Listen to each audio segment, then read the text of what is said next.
आयशा, आयशा। विजेंद्र आयशा को 2 बार आवाज लगा चुका था, मगर आयशा ने एक बार भी जवाब नहीं दिया। 45 साल की उम्र वाले विजेंद्र की दाढ़ी बड़ी और गर्दन तक आने वाली थी। उसके सर के बाल भी बड़े और जुड़ी के रूप में, जो दिखा रहा था कि वो पंजाबी है। शरीर तंदुरुस्त और किसी पहलवान की तरह लग रहा था। काले पजामे और शर्ट में वो डाइनिंग टेबल के पास बैठकर अपनी बेटी आयशा के आने का इंतजार कर रहा था। आप क्यों फिक्र कर रहे हैं? वो अब छोटी बच्ची तो रही नहीं, आ जाएगी। विजेंद्र के ठीक सामने बैठी उनकी पत्नी सरिता ने कहा, मुझे ना आपका ये बचपना अच्छा नहीं लगता। एक बच्चे को भी बड़े होकर बड़ा बनने नहीं दे रहे। अरे कमाल है मोहतरमा आप। विजेंद्र ने सुना तो वो पंजाबी ट्यून में बोला, मैं अपनी बेटी का बाप हूँ, उसका दुश्मन नहीं, जो आप हमें ऐसे ताने मारती रहती है।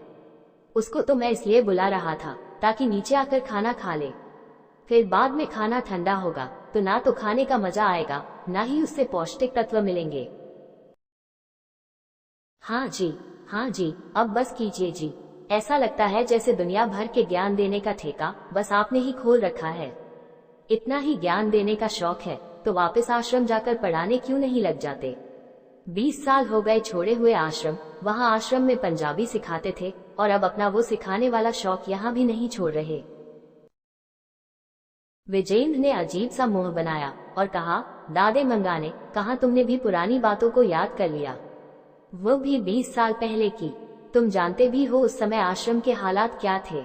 मैं भी भला किससे बात कर रहा हूँ, तुम भी तो वही थी। देखा नहीं शैतान के बंदे कैसे एक के बाद एक हमला करते जा रहे थे। उस हमले में आश्रम का कोई भी बंदा टिक नहीं पा रहा था।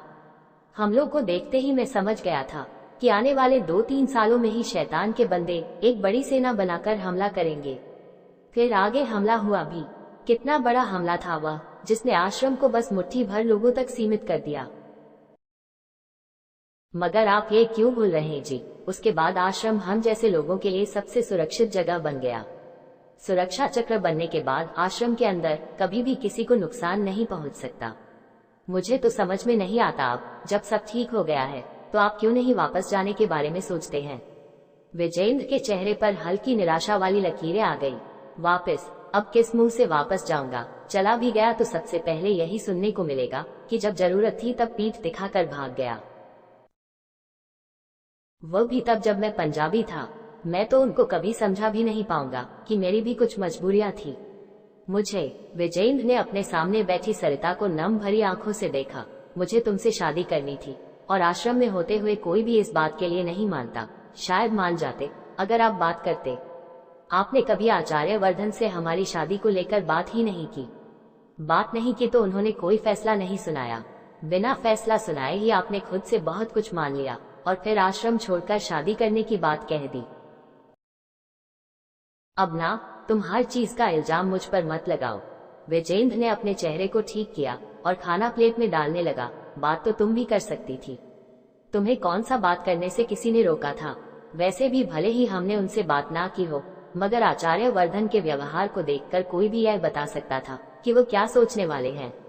उनके निर्णय हमेशा सख्त और भविष्य को देखकर लिए जाने वाले होते हैं।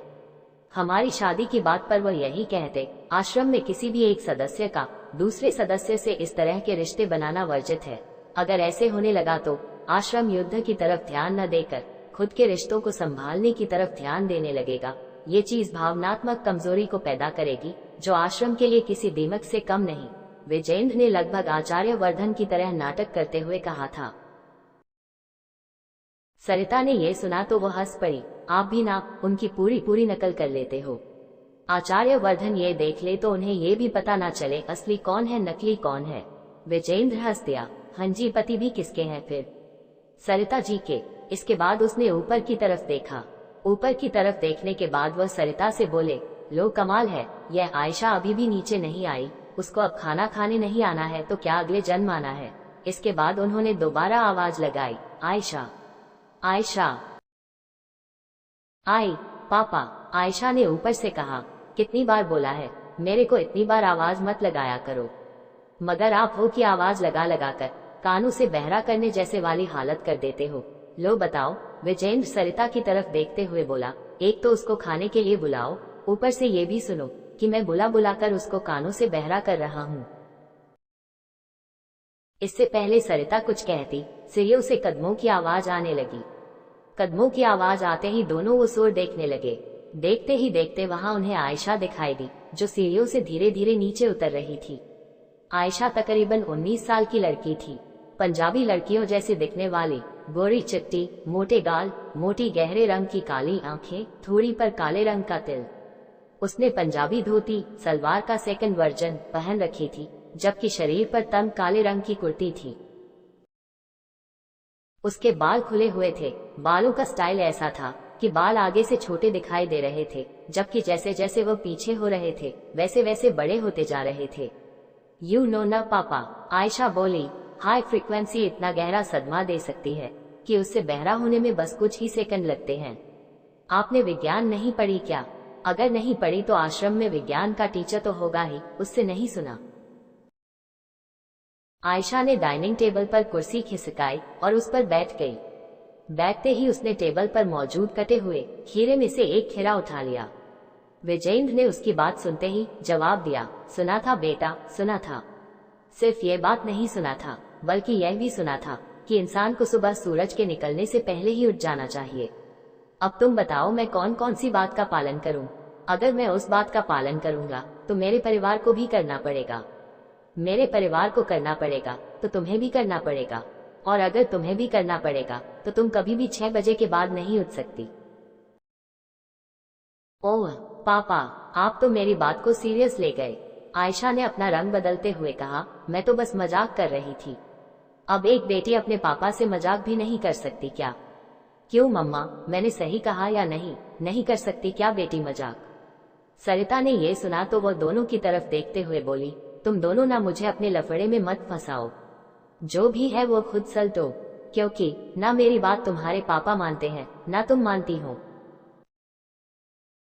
लो मम्मा, आयशा ने अपना सीना फुला लिया, मैंने आपकी कौन सी बात नहीं मानी है? अरे आप जो जो कहती हो वो मानती तो हूँ।